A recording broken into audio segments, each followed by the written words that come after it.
What in the world? Greetings, fellow leaning towers of cheeses. Tiki here, and welcome to. Yes, that's right. It's a part two. It's a part two because there were 8 projects to get to, folks. Give us a break. Part two of the Sorcerer's Apprentice Endgame Stanza 5 recap podcast. And with me for the second time is Mr. D Hindley, one of the extraordinary hosts for Sorcerer's Apprentice Season 5. How are you, D? I'm glad to be here. Can Thanks. I call you D? Are we on a first name basis like that? Yeah, just call me D. What do you like? Or the original? Were, were there some knockoff teams that you had to distinguish yourself from? No, it's just the fact that like Tiki was already taken when I registered WDW Magic, and I was like, no, son of man, there's an original, like I'm the original Tiki, Okay. and I've someone always wondered randomly is about like, that. oh, I'm gonna be Tiki. I don't know about this guy who's had like this whole legacy with the Tiki screen name for like 10 years. It's been over 10 years at this point. I'm getting older, D. It's more distinctive anyway than simply Tiki. Um, That's true. That's true. Whew. it it fits you, but yeah. All right. So, D. Hindley, we're going to get right into it. We're going to get into the villain side of things. Of course, this is the regional parks challenge for the Sorcerer's Apprentice, where you broke it off into the players versus the hosts, and the hosts were team villains, the players were team heroes. And now on the host side of things, we have 4 parks. We have Lagoon, Morey's Pier, Kennywood, and Dollywood. So we're just gonna dive right into it, unless you have any kind of pre-ramble for the process as a whole. Well, we already went over the general gist of this round last time, so we don't really need to refocus on that. I guess I mean just interesting. Last year they did the something similar, but the hosts pretended to be Thanos and Hela. They were doing a whole Infinity War thing going on there. Um, we've got our personas that we've been using for this entire season. I'm pretending to be Radigan, as playing as Randall P. Boggs from Monster, and KMB is Yokai from Big Hero 6, which I realize is not as intimidating as Thanos, but it's kind You of know after. what? You know what I like about it is that it's like the ragtag, like it's like the X Force of villains. That's actually pretty much how it came about. Is you have It's like all the Randall that got Boggs, Radigan, and the Kabuki Mask guy. I mean, we all selected the ones we wanted to be, but this was after assigning as many villains as possible real roles within the competition. Although some of them ended up being uh, tasks or challenges that got cut. These were amongst the villains that were left over, basically. Okay, I would love it if you could somehow add me into the story as Percival McLeach. I'll see what That I would can do. definitely be like it would fit right in line with the B grade kind of like the X Force of Disney villains. And it'd also be my choice for like one of the best Disney villains ever because it's George C. Scott, man. Come on. Fair enough. I mean, I went with Radigan because it's Vincent Price. Oh, Radigan is amazing too. Radigan and George C. Scott are like on the same level with each other, I think. I don't. Yeah, I've. It's been decades since I've seen Down Under, so my memories of George C. Scott are fairly vague. he hasn't risen up there in the ranks in the same way that Radigan seems to have, at least within the community. But Radigan's got a soft helps, and he's the hammy of the ball almost, which I love. Yeah. But yeah, I'll talk with Kevin especially about the last few rounds. We're still working out some of the story details on them, trying to stay ahead, but only just enough that we can respond to stuff that. But it does take a while to draw those copies, for instance. Whew. Got a few more of those to go, but got to make some more. Anyway, yeah, let's dive into the rest of it. All right. Of course, we had to split this up because eight projects is a lot to cover in an hour and a half.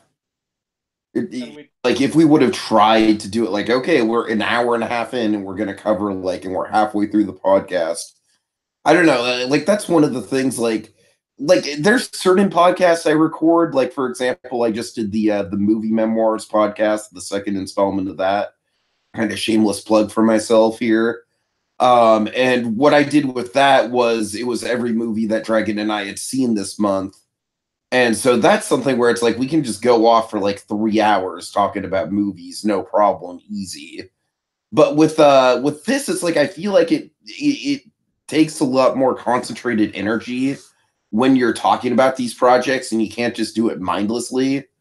And so like I can talk about movies in my sleep, but with Imagineering, you want to make sure that you get a lot of attention to each individual thing you're talking about, because we're talking about things that people put their heart and soul into. And so for that in mind, just with that in mind, sorry for this pre-ramble, it's like I just thought it would be better to cut it into two and to give you guys your due, because really there's some interesting concepts here, including this one, just a transition. Prehistoric Prairie, which honest to God might be in my top 10 projects that I've ever seen in one of these games. As you know, I love this. I kind of teased that at the end of the last podcast. I don't know what it is about it. To me, it's just like it's got that kind of like late 80s, like 70s Tony Baxter flair to it, where it's just got such a distinct style, such a distinct tone. It's the type of thing that I feel like would put a park on a map and give a park just such a big identity for itself. In some ways, this is kind of like the unique non-IP based idea that I wish Disney would have gone with for Galaxy's Edge as a Disneyland expansion. And, more importantly, I just feel like the way this thing is written, like I remind myself, oh yeah, that dinosaur land isn't at Lagoon. I don't have to go to Lagoon as urgently as I thought I did. But I tell you, if this was made for Lagoon, like Lagoon would be a go-to destination. Like I'd book a trip to Lagoon, maybe not this year because I'm planning to go to Canada this year, but next year at the very latest. I'd be there. As of now, Lagoon is maybe like a next 5 years sort of deal. Hopefully, maybe. Who knows? It is kind of in the middle of nowhere. There's literally nothing else I want to do outside of it in Salt Lake City, so I don't know. It looks to me like I don't know as driving from the Bay Area, but where I live, Lagoon and Salt Lake would be pretty much directly on the route to get to Yellowstone if you were going to do a Yellowstone trip. Oh, really? Huh. And from where you're going, you might even drive through Yosemite to get to Yellowstone. Okay, well, my grandma and I were talking about Yellowstone, so I might have to do some Leonardo DiCaprio style Inception and plant that idea in her mind. Yeah, that would be a real dream trip. Not that my grandma would go on Cannibal. It seems like Lagoon has kind of a charming, low-key atmosphere, which she would appreciate. Probably. It's actually the oldest park of the 8 that we um, tackled. It dates back to 1896, I want to say, Hmm. or was it even the 1880s? It was whatever their founding year was the same year that I set the dinosaur land in. It's like over, but yeah, definitely. You were saying that this dinosaur land would get, it would put Lagoon on the map for you. Definitely the intent behind the whole project for everyone. It was very much with this one in particular, just a kind of matter of going through and thinking, okay, we don't have IPs to work with. So what are the universal concepts that would be appealing to people? We went for like, okay, dinosaurs, Vikings, ninjas, just the basic things. Um, and we settled on as something combine them with the cowboys, a way to make it fit the local texture of Lagoon, tie it into history without it simply another Wild West land. And I mean, more thought process, and this one kind of followed logically from that thought, like the ride system thing. These track lists just looked at, okay, dynamic attractions. They've been the hot go-to manufacturer for rides like Spider-Man or Harry Potter with the Kuka arm. And so, what else do they have in the portfolio that wasn't used in the Lego round? And kind of made it fit the Dino thing. Yeah, my favorite part of this project is the atmosphere. Like the attractions are good. The attractions are well realized for sure.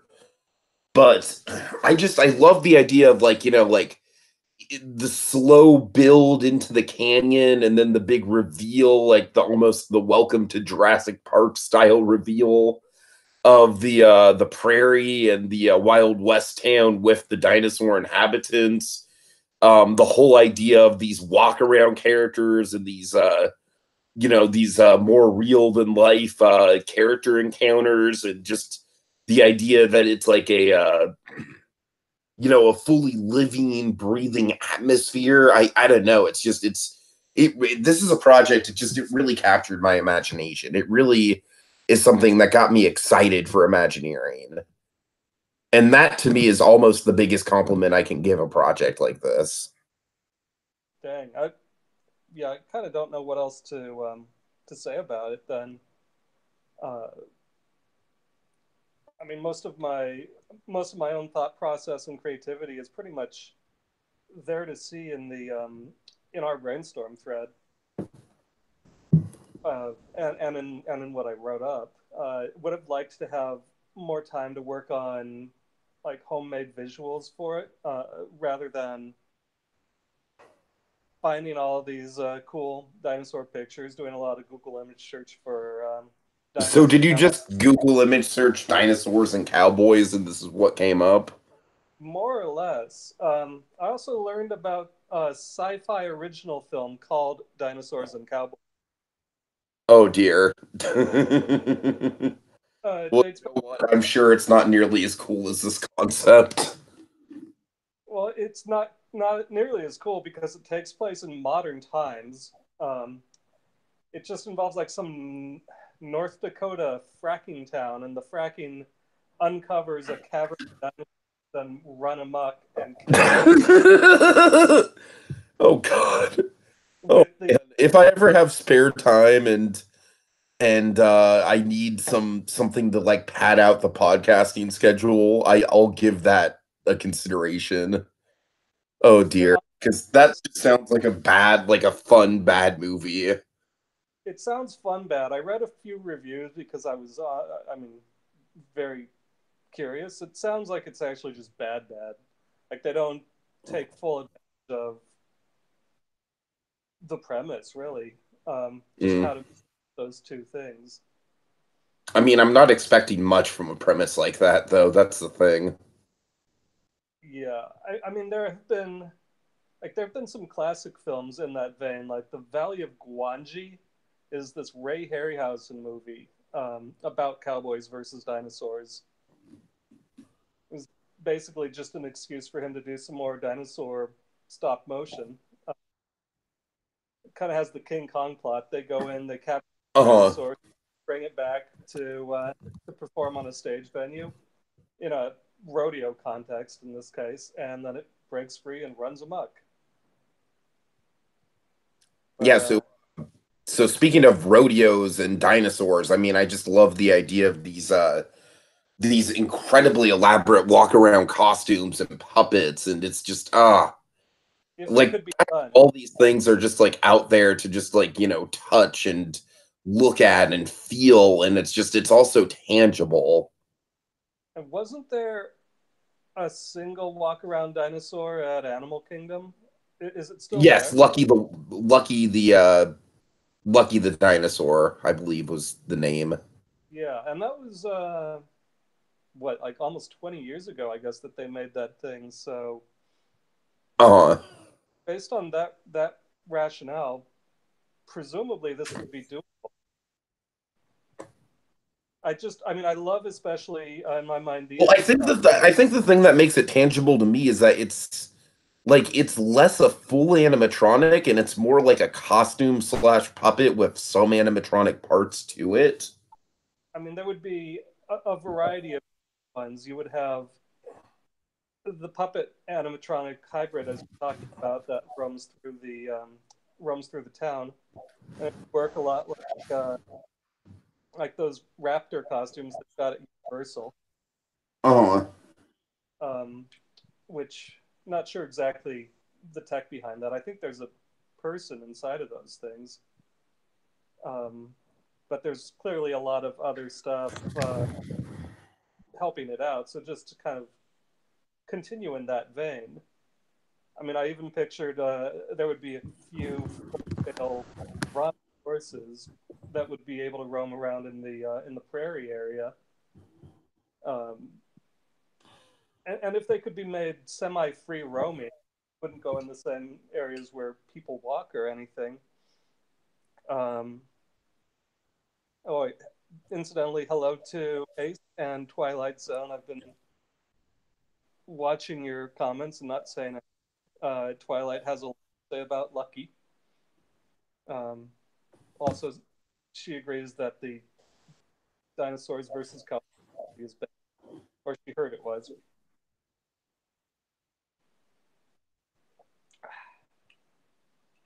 Just pause for a swig of whiskey.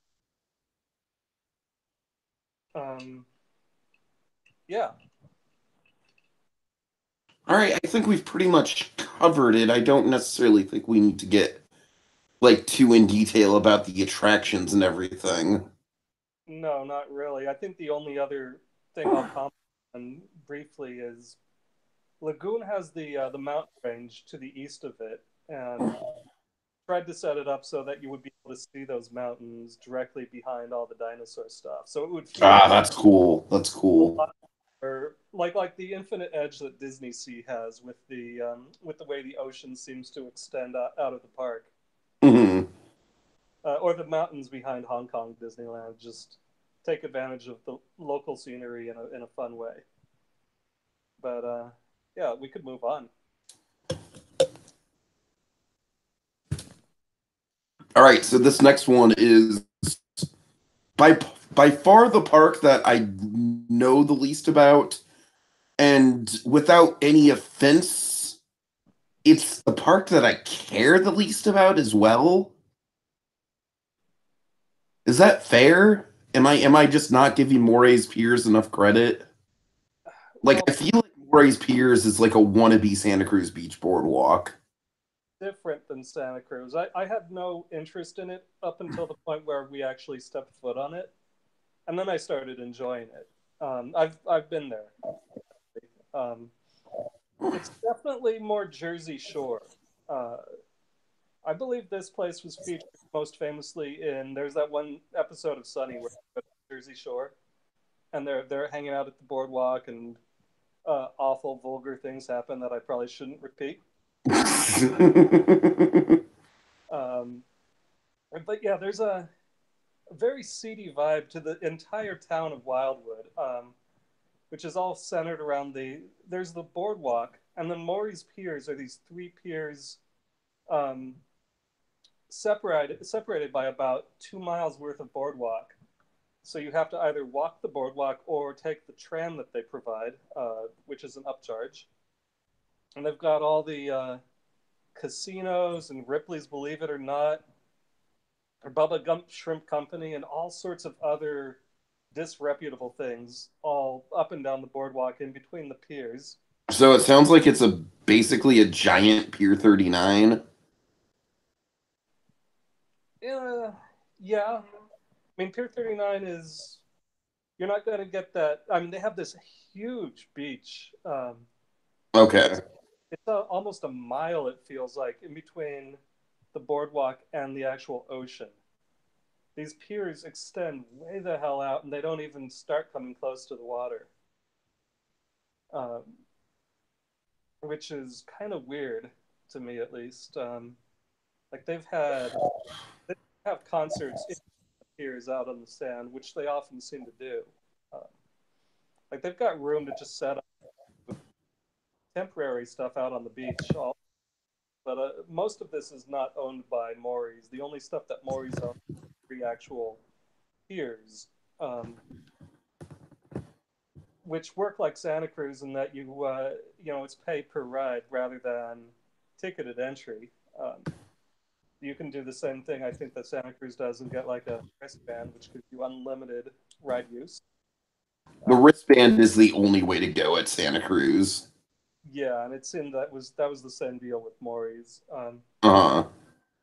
Individually, there's no standout attraction there. Not anything to compare to Giant Dipper or What are Giant, you talking about? There's a Vacoma SLC. which we replaced in our proposal. Although it is, to be honest, it's the best Coma SLC that I've ridden. Really? Because of Maybe, the restraints, I'm guessing? it's only maybe the fifth worst I've done in my life. Although I hope this doesn't offend you, Tiki. Probably the worst coaster I've ever done was at Discovery Kingdom. Kong. Kong, yes.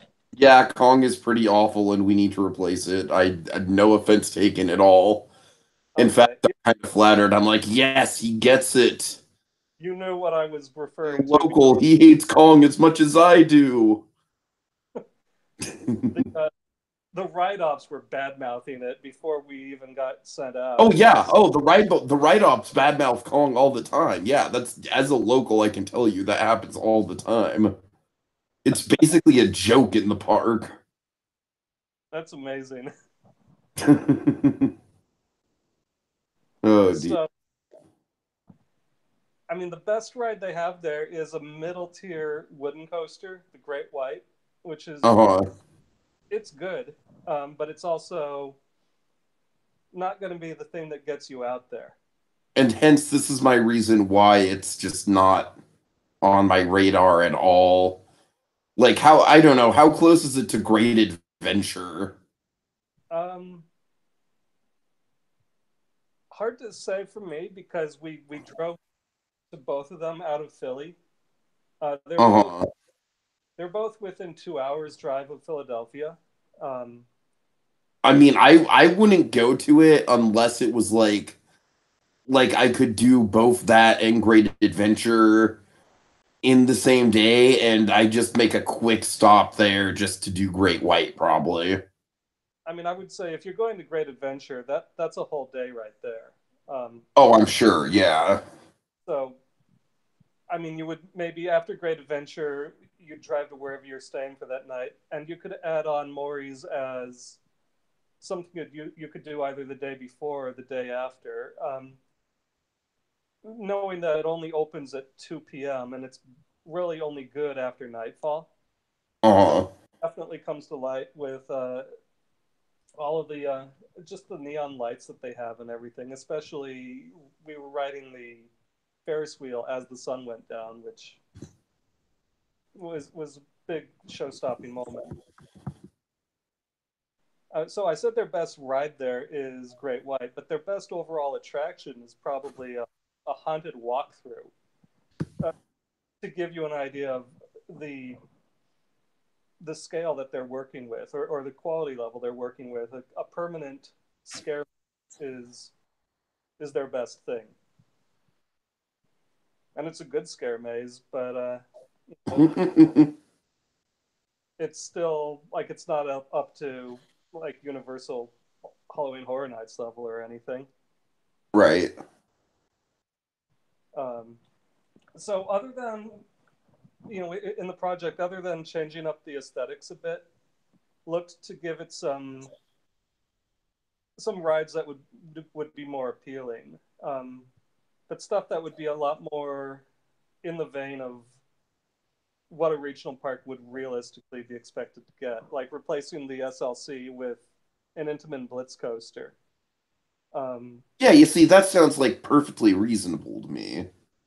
yeah, as opposed to going completely blue sky with the Lagoon approach, this was kind of the opposite. Was But I mean, with Lagoon, I feel like Lagoon does have a lot of expansion space. I feel like Cannibal is the attraction that put them on the map, and they really, now that Cannibal is kind of like Cannibal alone makes me want to go to it. So, you know, I don't know, you know what I'm saying? It's like I feel like rounding out the roster is now what Lagoon really should do. With Morey's Pier, I don't really feel like, as we kind of talked about with Santa Cruz Beach Boardwalk, I don't necessarily think adding to a roster is something that really needs to be done unless you're talking about doing something in a space that you could potentially turn into the show building for a dark ride, something like the mini golf in Neptune's Kingdom, for example. Um, right. but but I I mean, think with Pier Park, aesthetic changes and like minor, like like obvious, like improvements, like replace a terrible dated coaster with a brand new coaster. That's all very it's that's the word I would use to describe this. Is it's a very economic project. It's this isn't the flashiest idea in the world, but it's very realistic for what needs to be done with this park. yeah. Um, and we could debate whether or not the aesthetic changes that I decided on, like giving it this whole 1910s era Coney Island vibe, if that works or not. I mean, the idea was to try to keep it a pier park, but to also give it a sort of a different sheen. You would still get that seedy boardwalk feel when you pass in between the different piers. So you're not going to undermine everything, even if you change the piers themselves. But even doing a more historic pier park thing, I think there would be some interest of that in the East Coast area. I mean, they're within like they're a weekend get New Yorkers potentially. Hmm. Um, and all the historic Coney stuff is long gone, with a couple of specific rides that have survived. But even like the ride ideas were all supposed to be like modern uh, variants on stuff that used to be there. So there's this launched racing motorbike coaster uh, inspired by the old cheap chase ride. So riding on the backs of horses. It's a lot of this stuff is actually very similar to stuff that James G did in his Americana theme park, which is something that he premiered over on Theme Park Apprentice on the other website. Very much a modernized theme park concept. Yeah, nice, nice. Um, and he kind of he commented to me privately that he felt it was largely just a rip off of what he had done, and I said it was rather. I researched some of the same stuff which inspired him, and then came to some very similar conclusions about what to do with it, but in a different context, in a Pier Park context, rather than what he was doing is a bit more like an agrarian version of Dollywood. Yeah, and I mean, armchair imagineering is so hard to to pinpoint. Like, I don't think there should be such thing as like people, claiming to have come up with particular ideas or using ideas first or whatnot. I think the big thing is how you use said idea. You know what I mean? So it's like there could be a million different Tower of Terrors based around the idea of, like, let's say, not a Twilight Zone, like design a Tower of Terror that's an original. And you could get like 100 different Tower of Terrors. And 20% of them could be based on, like, I don't know, like a Toontown Tower of Terror or something, a personal favorite idea of mine. That doesn't mean all the Toontown Tower of Terrors are going to be exactly the same. There's going to be like different variations on the idea of a Toontown Tower of Terror. Am I making sense at all with my logistics? Math has never been my best subject. I get it. I mean, I think maybe a fair thing to say, going back to the Lagoon thing, is dinosaurs in a theme park. This is not an idea. Nor is a Wild West land, my friend. No, of course not. Westland is probably the least original idea in the theme park universe. Uh, so the idea was rather how to distinguish it from the other things that are done in the same vein. I mean, about the dinosaurs, I feel Prehistoric Prairie is as far from Jurassic Park or Dino-Rama as it could possibly be,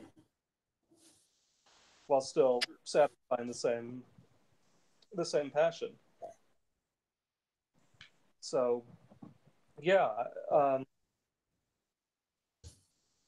I don't know why Twilight Zone just put a devil face on the commentary.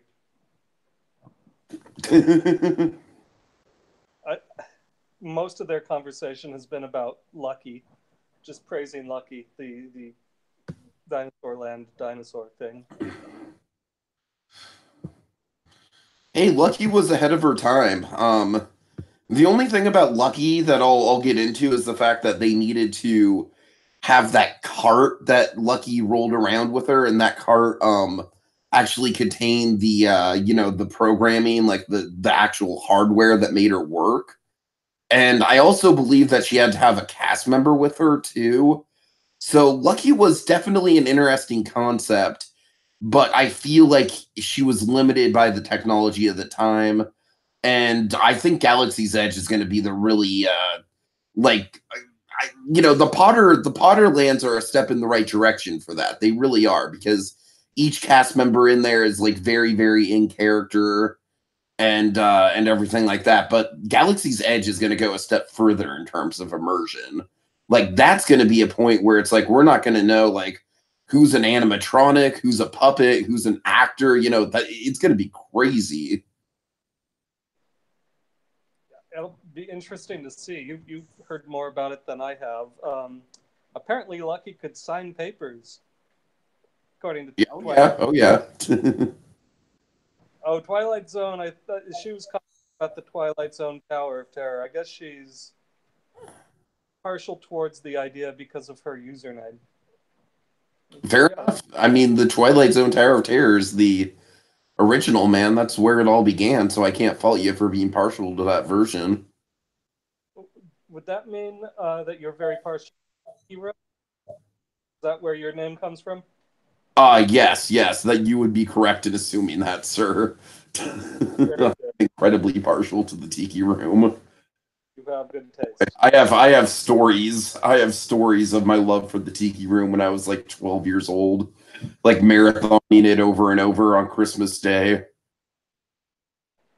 Ace Astro says there should be an Ace Astro Tower of Terror. I agree. I sign off on that. I think. Nothing is scarier than team villains. Say what now? I said nothing is scarier than team villains. Mhm. All right. I mean, we could say a little more about Morey's, but it's probably better to move on at this point. Yeah, I don't have much to say just because it's hard for me to really get a grasp on this park. I just when I think of Moray's, I just think like, okay, it's basically like the boardwalk or Coney Island, but split up into three sections. Pretty much, that's it. I mean, I think the Santa Cruz Boardwalk is definitely more West Coast. Oh, I mean, that's the central distinction is you've got Santa Cruz versus the Jersey Shore. right. So basically, you've got beach bums versus like I don't want to talk disparagingly about Jersey Shore people, but Yeah, I think we can just leave it at that. yeah. Because any Jersey Shore stereotypes at this point, I think, are at least 10 years out of date anyway. That's fair. That's very fair. All But right. are we going to move on to Kennywood then? Yes, yes, Kennywood. And this was actually my second favorite project of the eight, believe it or not. I like this quite a bit. I love the whole idea of doing a project that's based around the opening year of a theme park. Which is 1898. This is another super old park.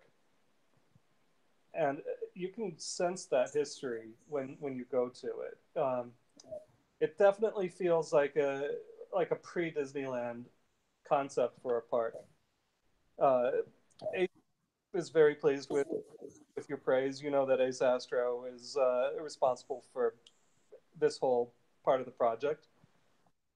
Um, yeah, Kennywood is great. It's one of the few surviving trolley parks, which especially it retains that historic character. Um, I think Jackrabbit is like the second oldest operating roller coaster, Jackrabbit is definitely the reason why Kennywood is on my radar. and it's not the only reason that it should be, but I mean their ambiance is another reason right there. As is Phantom's Revenge, which is a more modern roller coaster. It's from the '90s, but it's Uh-huh. a good roller coaster. Um, that one is pretty unique. The way I've that heard that Jackrabbit is just an insane airtime machine. Jackrabbit is, it's not up there with Phoenix at Knoebels as far as the airtime. Jackrabbit has a double down after the That yeah, that double down, yeah, yeah. which and it's also unique as a roller coaster. It has no lap bars and it has no seat belts. It just Oh has dear. a handlebar that does not move. It just sits there, and it kind of very old school in that regard. Yeah, they've got that. They have the Racer, which is an actual Mobius strip roller coaster. So it's a racing coaster. They send out two trains at once, but you arrive at the opposite station from where you left. Mhm. So it's actually a single track that loops around on itself.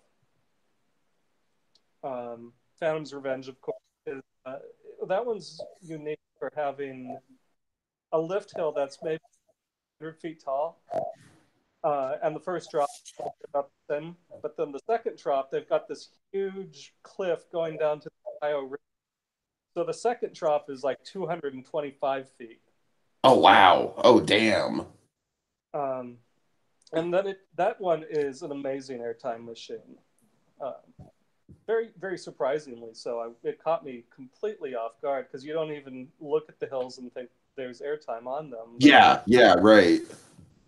it might be the way that the cars are designed. That one, it was originally called the Phantom. It was an aero looping coaster made right around 1990. And even at the time, it was considered to be way too rough. People were arriving at the station passed out. because they had loops after that 200-foot tall drop, which were just way too full of G-forces.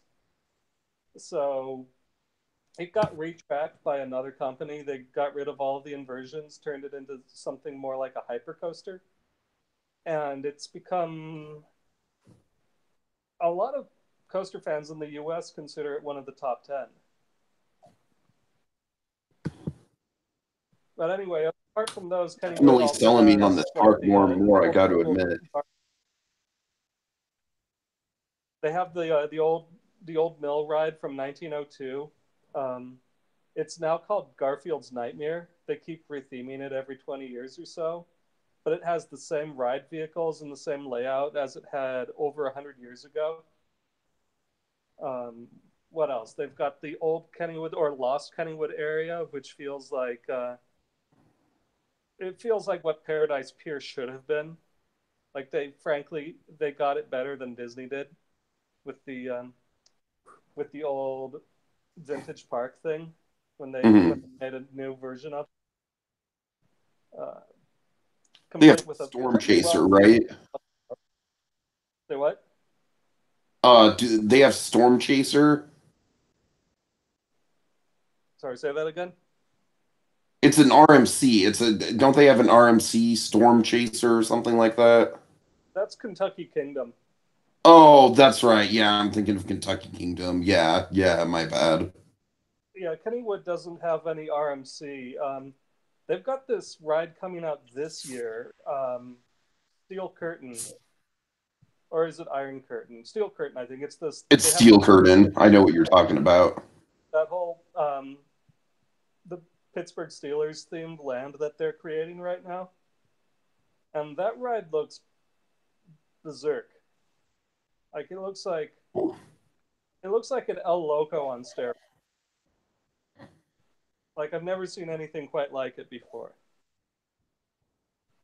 But yeah. So anyway, that's the park as it stands. So Ace Astro did he did his land Iron City as to reflect what Pittsburgh itself would have been like in 1898 with the trolley line that would have led from there to Kennywood. It was an old trolley park, so it was built at the terminus of the trolley line.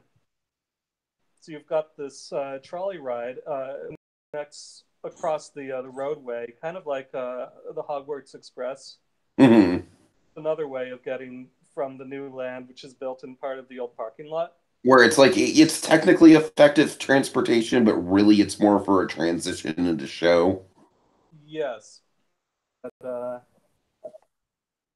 what this is, how it's responding to the rest of Kennywood, because we wanted it to be about the park and the park district rather than make, like in this case, we didn't want something like Prehistoric Prairie and make a fantasy immersive land. We wanted to maintain that amazing historic sheen.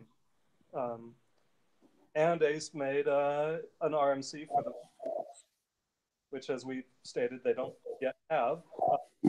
Yes, yes. So he made them a T-Rex coaster themed around a steel factory.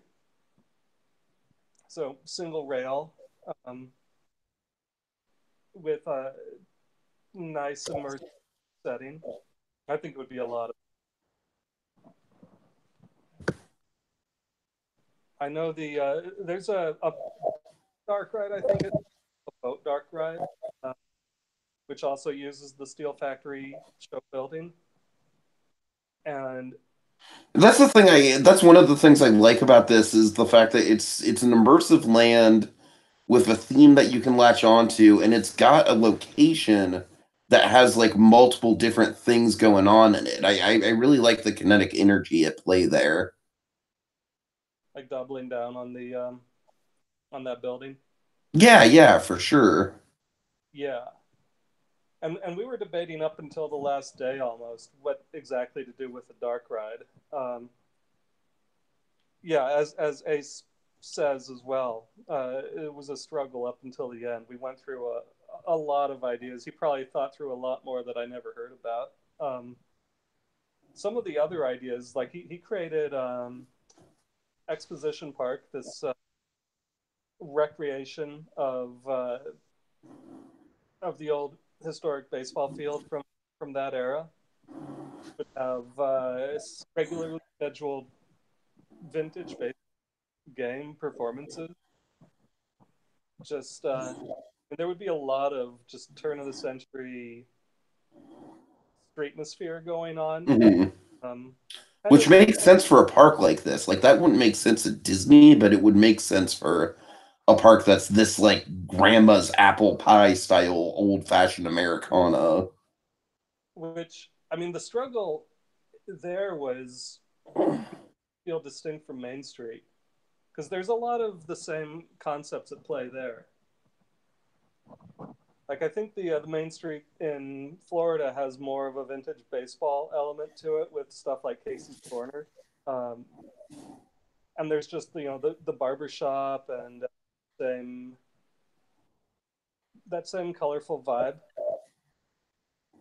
I mean, what we tried to do was to make it a lot more specifically about Pittsburgh because that's what Kennywood is doing, even with their Steelers country, is they're appealing to the locals.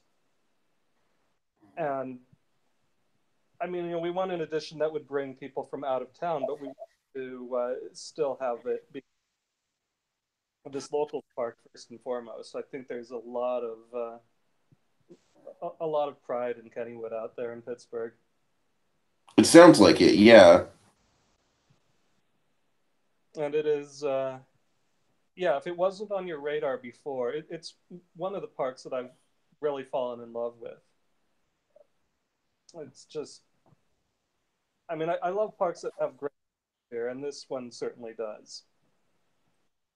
It's I mean, just, I hear you. I don't necessarily think it'd be worth like flying out to Pennsylvania just for that, but if I could justify the trip with something else, I don't know. I mean, Pennsylvania's got a lot of other parks in it as well. You've got the Knoebels. You'd have to rent a car if you wanted to get from place to place. And Knoebels, like between it and Kennywood, you've got all of your historic pre-Disneyland style park concepts all combined and wrapped up.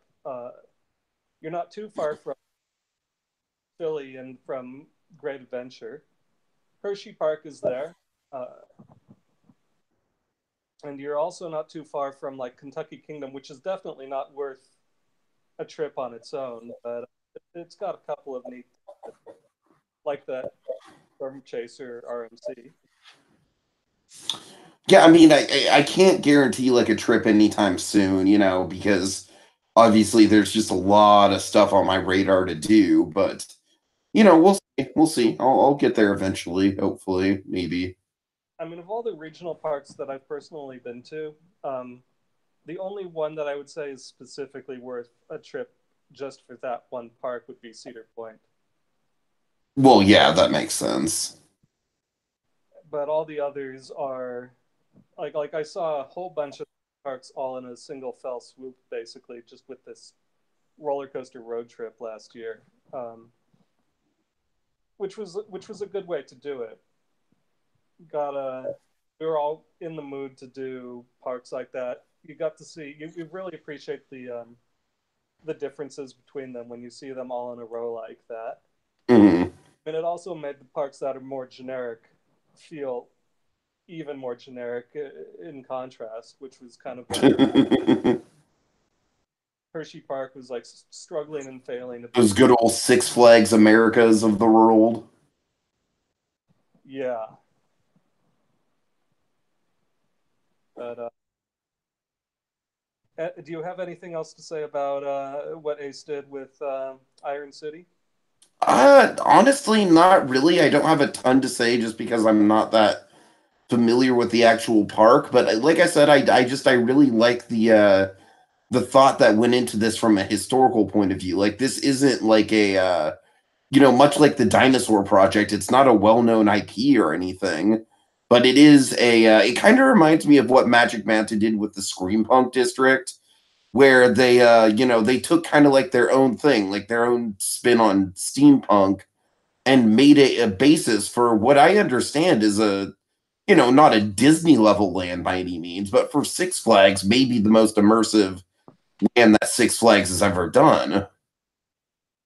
That's giving it more credit than I think it might be due. I don't know if you've been to Screen Punk District or not. It feels like they had $100 budget to get pipes and bicycle parks and to fix them on a few pre-existing things, Well, basically. you know what? I've heard good things about it, especially at night with the actors and everything. So I don't know. What do I know? I've not actually been there. No.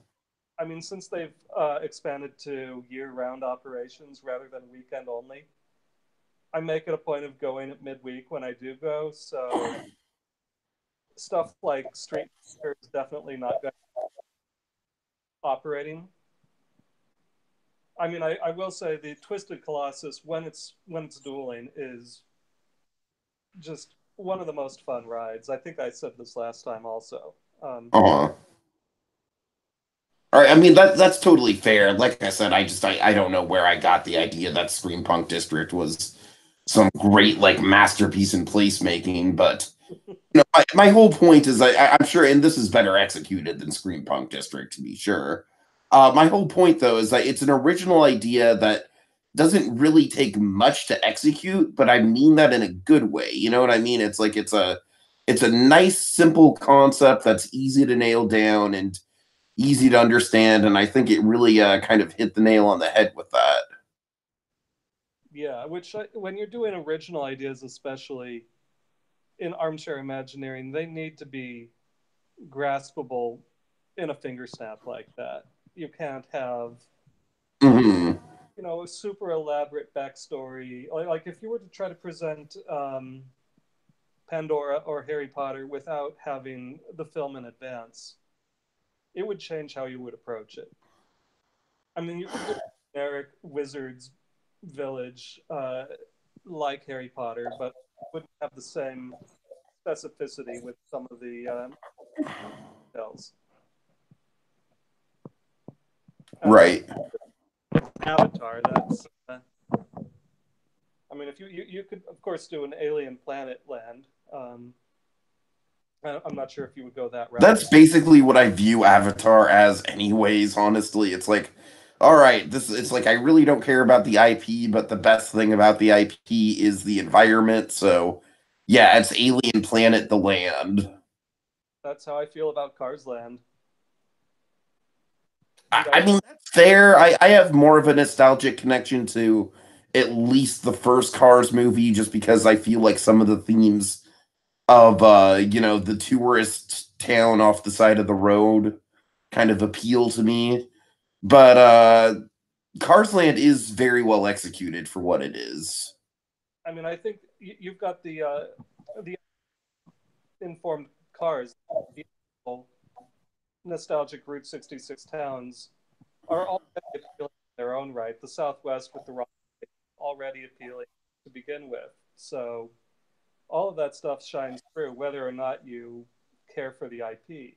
And that will help all of them. That those appealing elements will help these lands last beyond whatever value the IPs themselves bring. Like at this point, I don't think Cars is really that big a draw on its own any longer.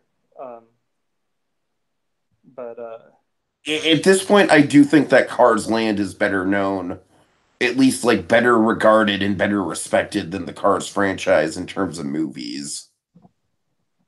yeah, so All do you? right. Anyways, we should probably get on to the fourth and final presentation of the evening, shall we? Let's. All right, let's get to Dollywood. Now, this is a place I think you and I agree, like we haven't visited it yet, but it's one of the regional parks that we would just absolutely love to step foot in. Oh, I would dearly love to see Dollywood. I think between Dollywood, Pigeon Forge, and Nashville, there's enough going on in that area to justify a trip specifically for all that. And I mean, it sounds Definitely, like definitely. they have entertainment and food and an atmosphere, um, which already sound incredibly appealing all on their own. And Dollywood in itself seems like a park that, I mean, it's got this fascinating history to it. It's almost like another Disneyland in the same way that like a celebrity like cares for and curates it. So like I could see that as being like the Disneyland, like Walt's connection to Disneyland Anaheim. Dolly Parton, she wasn't the one who founded the park, but she definitely has helped its prestige and improve its offerings. I mean, I think it's been largely because of her. This place is considered to be like the place to go to if you want to see good shows in a theme park. Mhm. Just good live music performances, all the different Nashville styles. They're not too far from the country music area, so they can draw on that as well as like Universal Hollywood can draw on all the stunt people and such.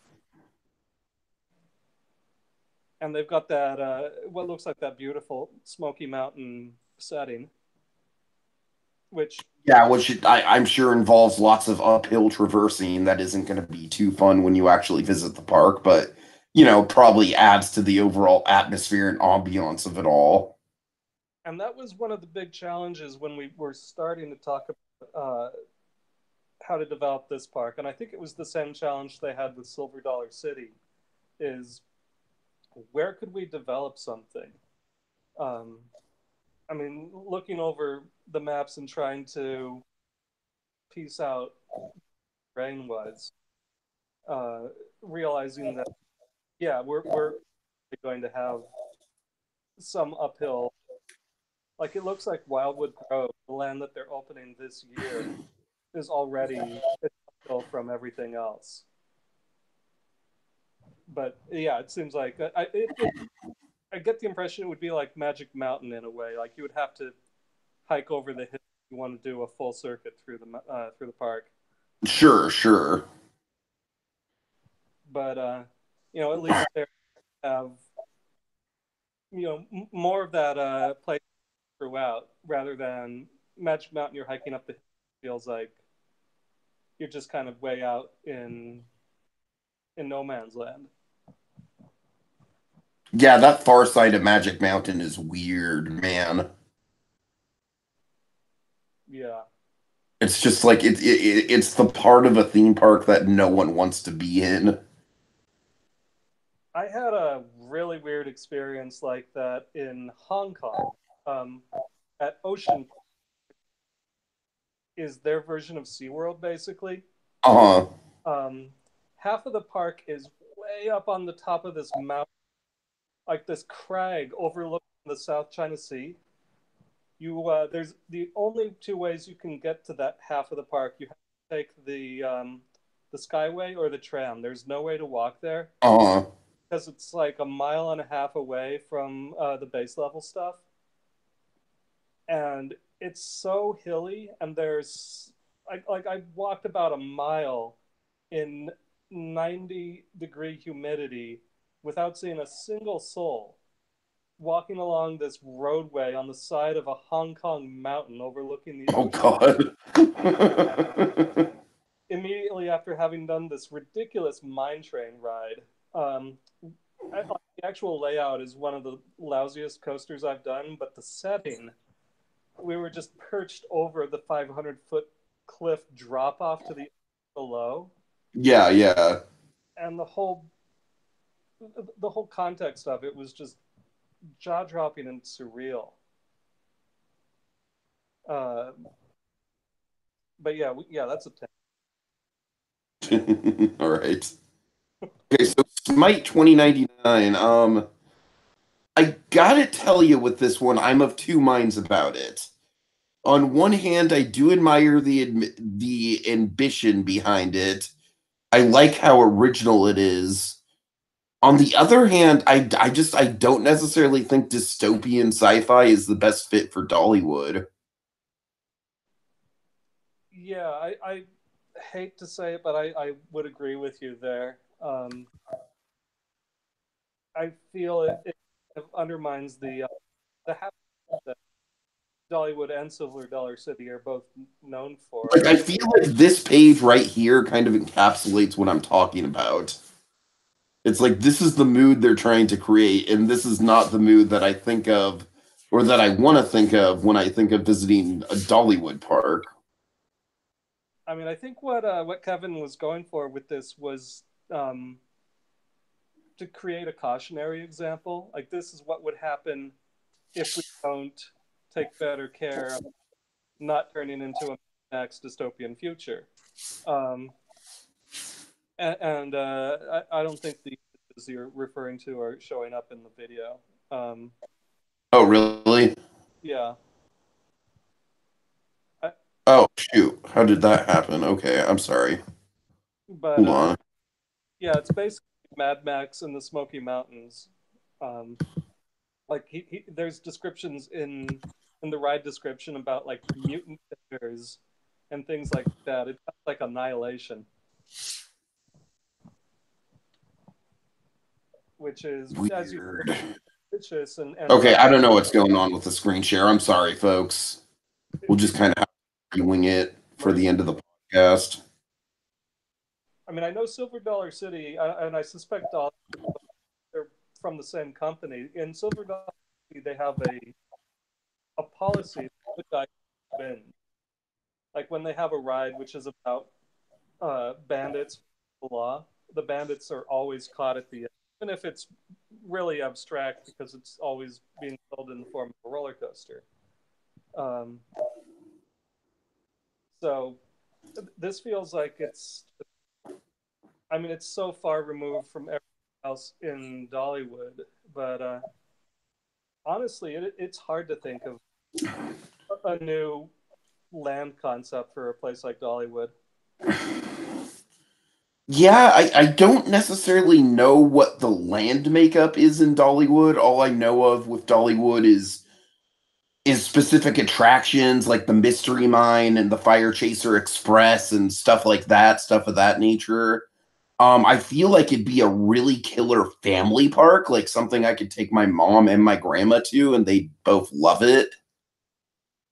And one thing, given that, is they're kind of conspicuously lacking in some family ride categories. Like they, unless you count Blazing Fury, um, unless that's the Silver Dollar City name for it. Anyway, unless you count that a dark ride, like other than that, they don't have a dark ride.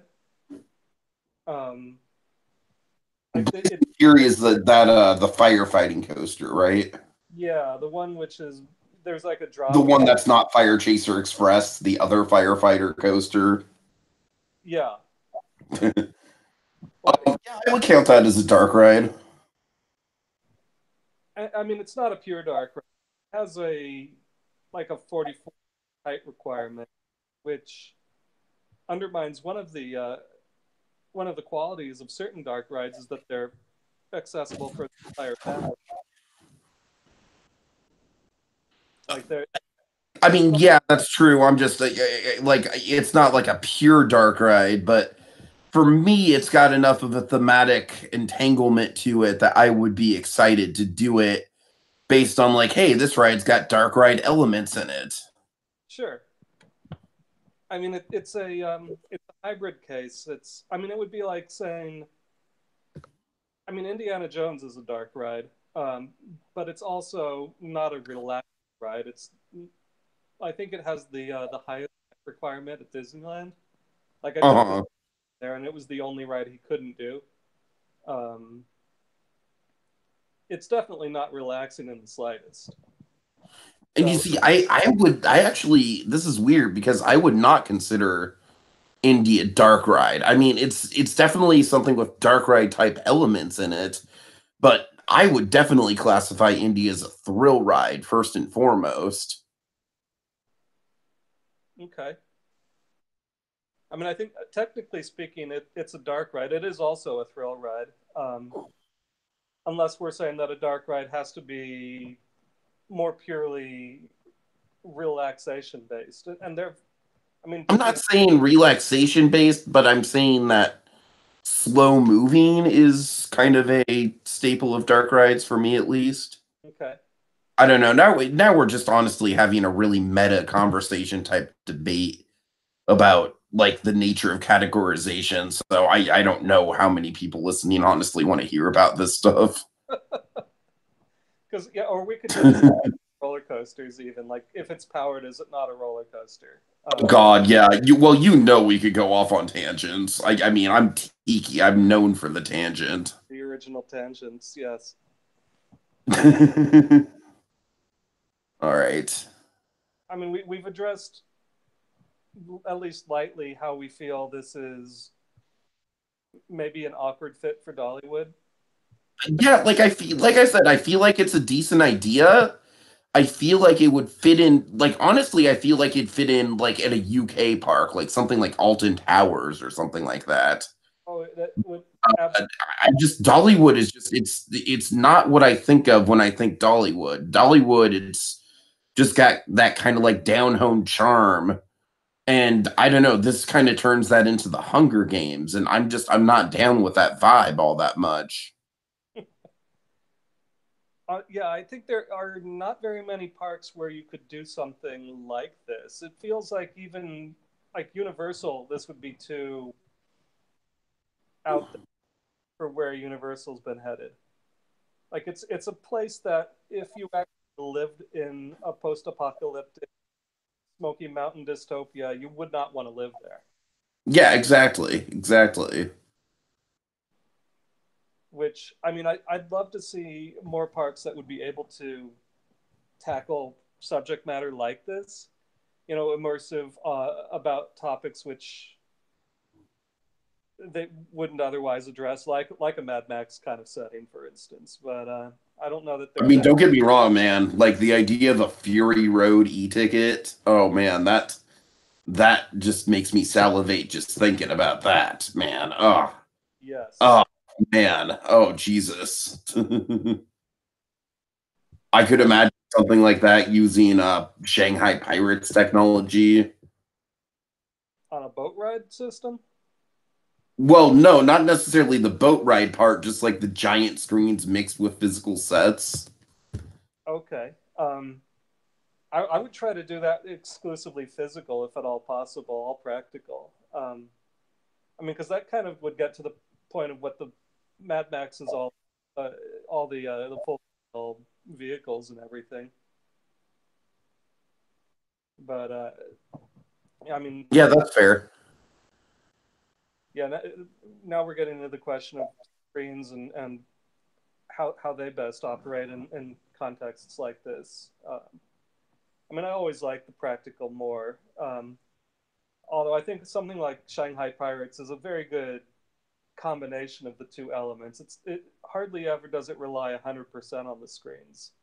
Yeah, I they're just always think for something like Mad Max, the you would kind of need like a motion simulator element to it in a way to simulate like traversing long distances in a small amount of time. And that's where the screens would come in handy.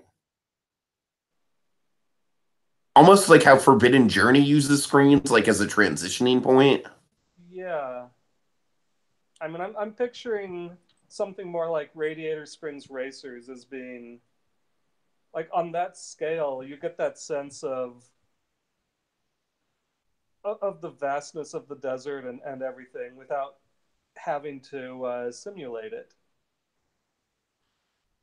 But that would be True. planning.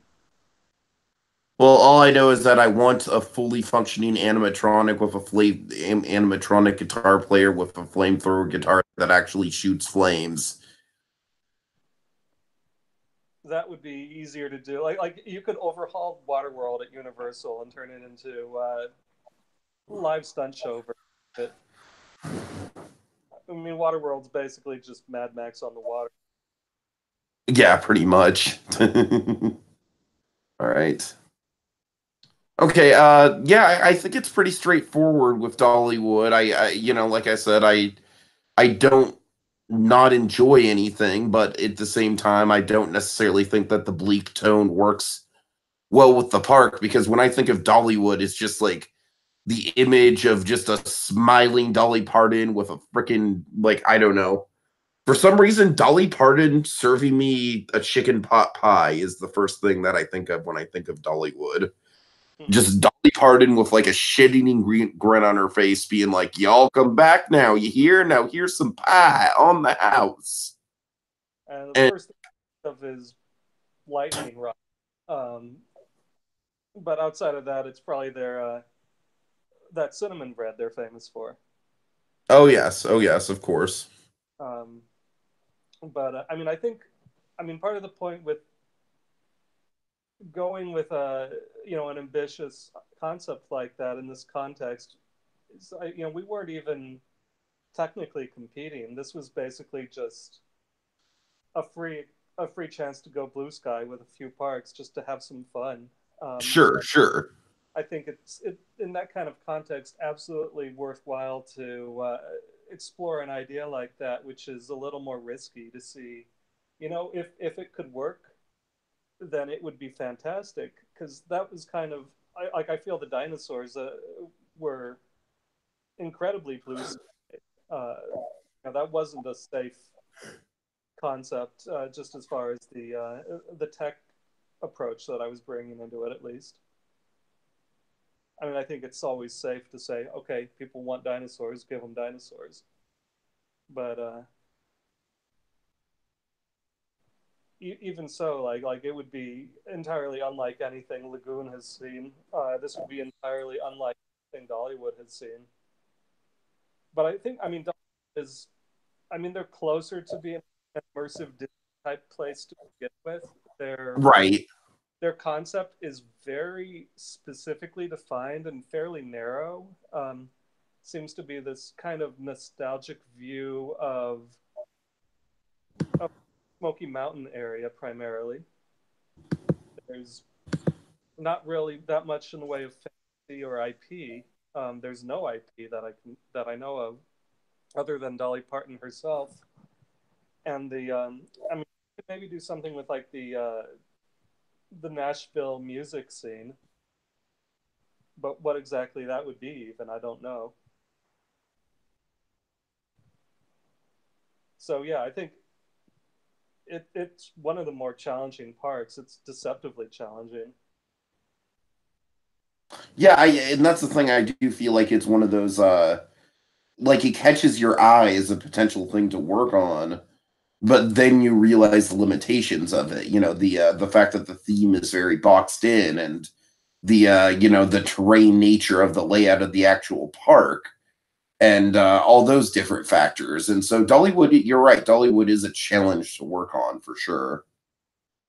Which I don't think I've ever seen any armchair Imagineering in Dollywood before, so nor in any of these other places, except actually for Holiday World I've seen previously.